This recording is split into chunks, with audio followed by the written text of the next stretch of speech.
दोस्तों कहते हैं कि शहरी और ग्रामीण जीवन में बड़ा अंतर होता है।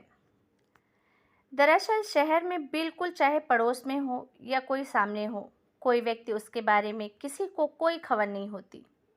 वो ठीक है, नहीं है, उसके घर में कितने सदस्य हैं, वो लोग क्या करते हैं, क्या नहीं करते हैं, कब उसे किसकी ज़रूरत है, कब नहीं है, किसी को कोई लेना देना नहीं। जबकि ग्रामीण जीवन में बिल्कुल अलग होता है।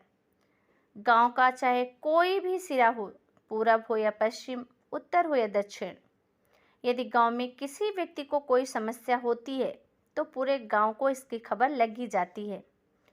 गांव में कोई भूखा नहीं रह सकता। अगर कोई है तो कोई ना कोई उसे खाना दे ही देता है। इसी तरह से शहरी और ग्रामीण जीवन में अंतर है ही। भले ही चाहे शहरी जीवन में कितनी भी सुख सुविधाएं हों, लेकिन बड़ी संख्या में लोग ग्रामीण जीवन को ही पसंद करते हैं। दोस्तों, आज की कहानी जो मैं आपको बताने जा रही हूँ, ये कहानी है एक शहरी जीवन की।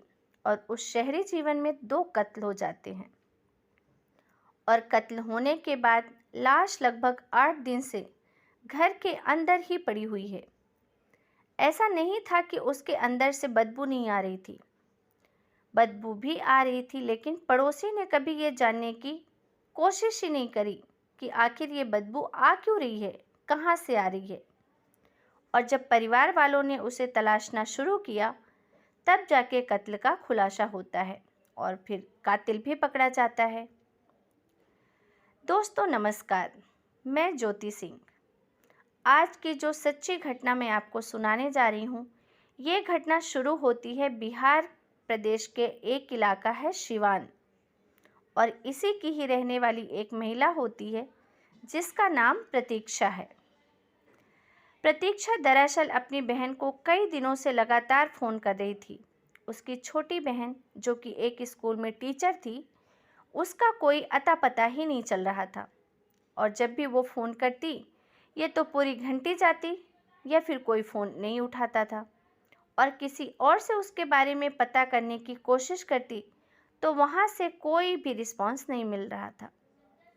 आखिर वो परेशान होकर 24 अप्रैल 2024 की शाम लगभग 6:15 पर अपनी बहन के यहाँ, राजस्थान का एक ज़िला है खैरथल, और खैरथल का ही एक भिवाड़ी इलाके से लगभग 13 किलोमीटर दूर एक टपुकड़ा थाना है।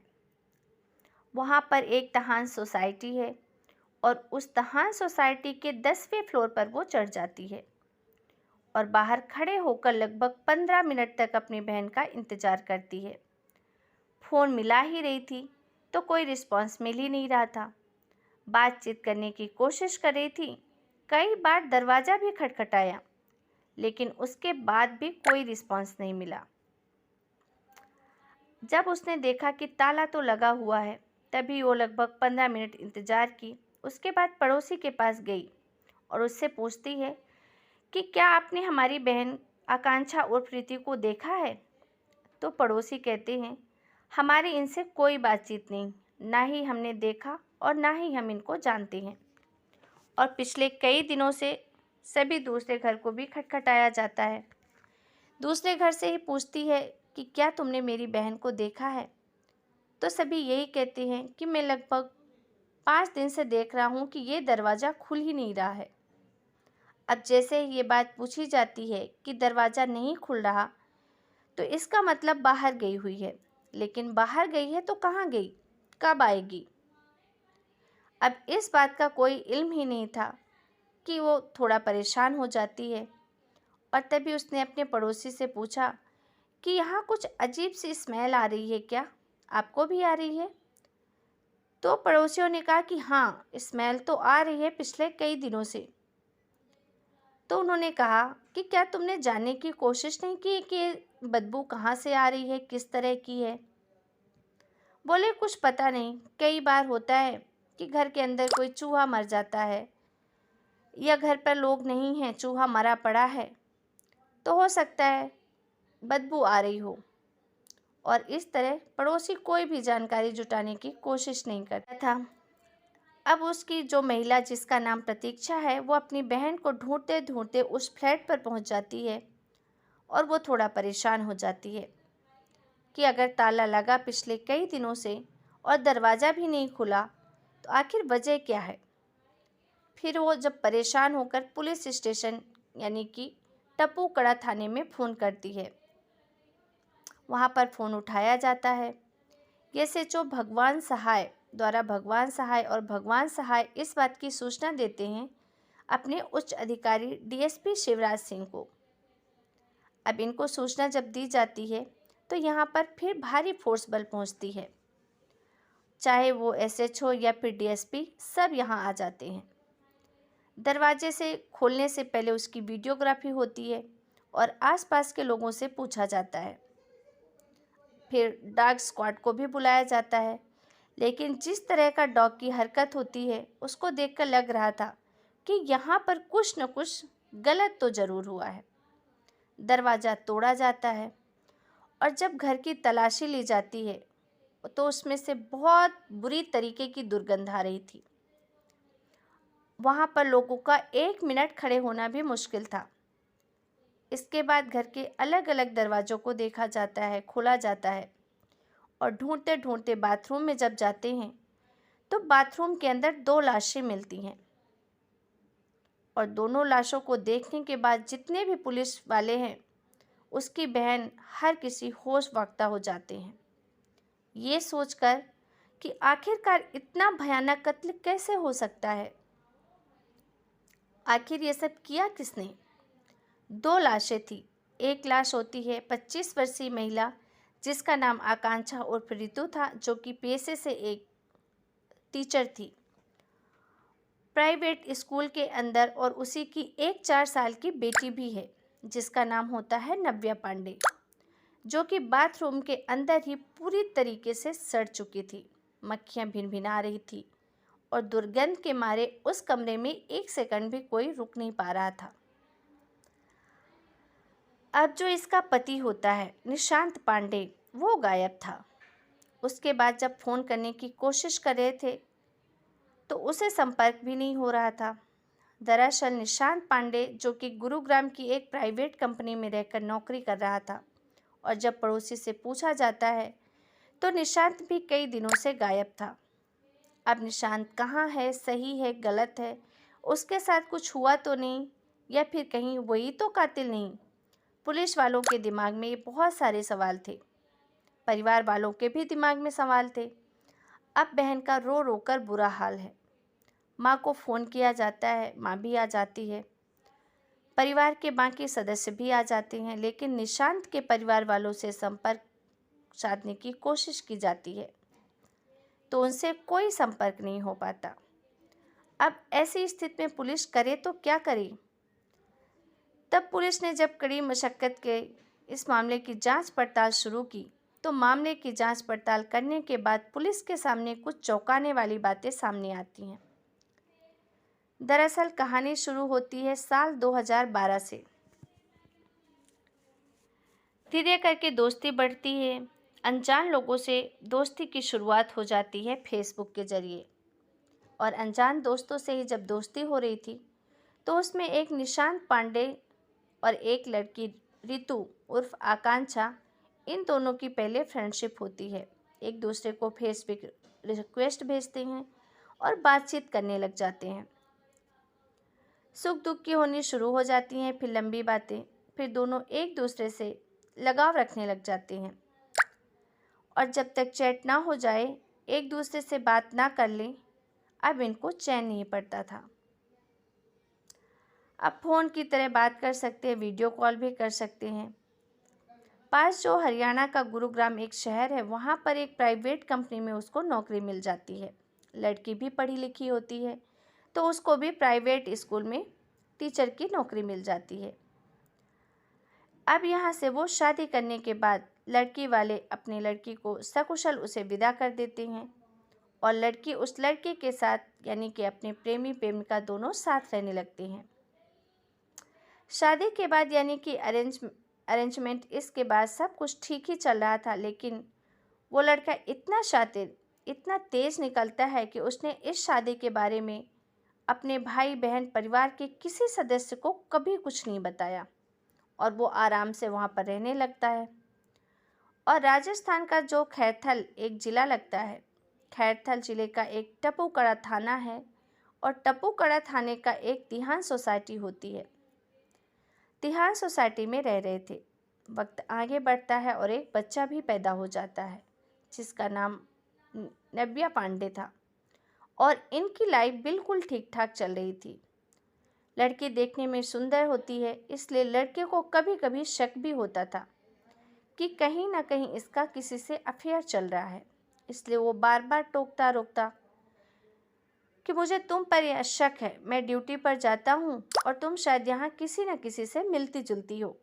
और इसी बात को लेकर इन दोनों के बीच में काफ़ी कहासुनी होती थी। शायद लड़का कोई चाल चल रहा था, इसलिए वह अपनी पत्नी को इस तरह से परेशान करता था। और इसी बीच में वो अपने घर जाता है बिहार के सिवान में, और जाने के बाद परिवार वाले बातचीत करते हैं और उसकी एक लड़की से शादी भी कर देते हैं। यानी कि एक तो उसने पहले शादी कर रखी थी आकांक्षा से और एक शादी वो और परिवार वालों की मर्जी से कर लेता है। अब अपनी बीवी से वो कभी कभार मिलने के लिए आता था। एक और शादी, अब क्या करें, जैसा कि परदेश में लोग नौकरी करते हैं और कभी कभार घर पर आ जाते हैं, तो उस बीवी को भी शक नहीं होता और ये जो पहले से ही जो उसकी फ्रेंड रिक्वेस्ट भेजी जाती थी वो भी होनी शुरू हो जाती है। काश कुछ होने के बाद कुछ ज़्यादा ही हो जाती है। कई बार बात हाथापाई तक की नौबत आ जाती है। लेकिन 14 अप्रैल 2024 को इनके बीच में कुछ झगड़ा ज़्यादा ही बढ़ जाता है और तभी इस लड़के ने फैसला करता है, यानी कि जो निशांत पांडे है, सोचता है बहुत सर से पानी ऊपर हो गया है, अब इसे छोड़ना नहीं है। इसलिए वो लगातार प्लानिंग करता था कि कुछ न कुछ किया जाए। फिर एक दिन उसे मौका मिलता है।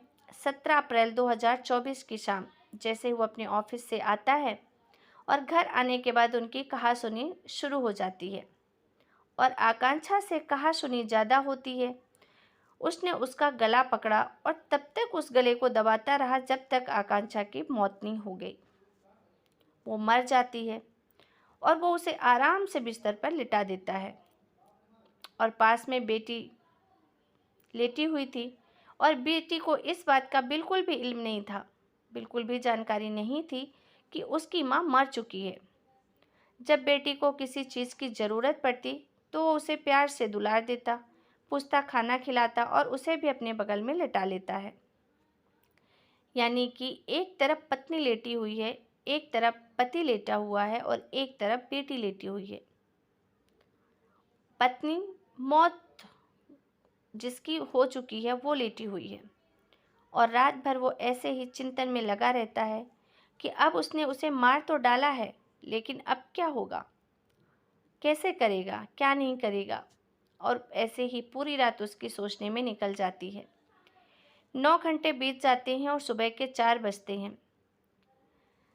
17 की शाम के लगभग 7 बजे के आसपास उसने अपनी पत्नी को मारा था। अब 18 की सुबह 4 बजे उसकी आंख खुलती है। तब उसने प्लानिंग की कि अब कुछ न कुछ तो करना ही चाहिए, यानी कि सोती हुई बेटी का वो गला दबा देता है और वैसे ही ठीक उसकी हत्या कर देता है जैसे उसने अपनी पत्नी की थी। अब एक तरफ पत्नी की लाश और दूसरी तरफ बेटी की लाश और बीच में लेटा हुआ निशांत पांडे। इसने 9 घंटे सोचने में लगाया कि अपनी बेटी को मारना है। उसके बाद फिर इन दोनों को मारकर दिन निकलने लगता है। अब सोचता है कि यहाँ से निकलो तो कैसे। खैर वो इंतज़ार कर ही रहा था दिन निकलने का। जैसे रोज़मर्रा की तरह वो अपना ड्यूटी पर जाया करता था।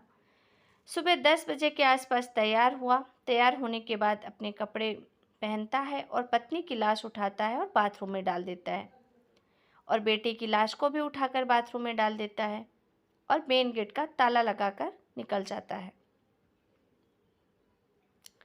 अब उसके बाद वो जो उसकी पत्नी गांव में रहती है उसके पास चला जाता है। वहाँ आराम से रहता है और इस बीच में उसके पास स्कूल से फ़ोन आते हैं कि भाई आकांक्षा स्कूल नहीं आ रही है, क्या बात है। तो कहता है कि उसकी तबीयत ख़राब है इसलिए वो नहीं आ रही, जब ठीक हो जाएगी तो आ जाएगी। यानी कि वो फ़ोन पे भी कांटेक्ट करता रहा। और इसी बीच में उसकी सास का भी फ़ोन आता है कि आकांक्षा से उसकी बातचीत नहीं हो पा रही है, मेरी बात करवा दो। तो कहता है कि वो हरिद्वार गई है किसी काम से, आ जाएगी तो आप बात कर लेना, और मैं अपने गांव आया हुआ हूँ, जब जाऊँगा तो आपकी भी बातचीत करा दूँगा। यानी कि वो लगातार कोई न कोई बहाना कर रहा था। ऐसा लग रहा था कि ऐसे सिचुएशन को अंजाम दे रहा था जैसे कुछ हुआ ही नहीं हो, जबकि उसने 2 कत्ल कर दिए थे। आखिरकार पुलिस ने जब उसकी कॉल डिटेल्स निकाली तो उसके बाद किस किस के संपर्क में था, और जब पुलिस ने उसका पता करने की कोशिश की तो पता चला कि वो बिहार के सिवान का ही है। आखिरकार पुलिस वहां जाती है।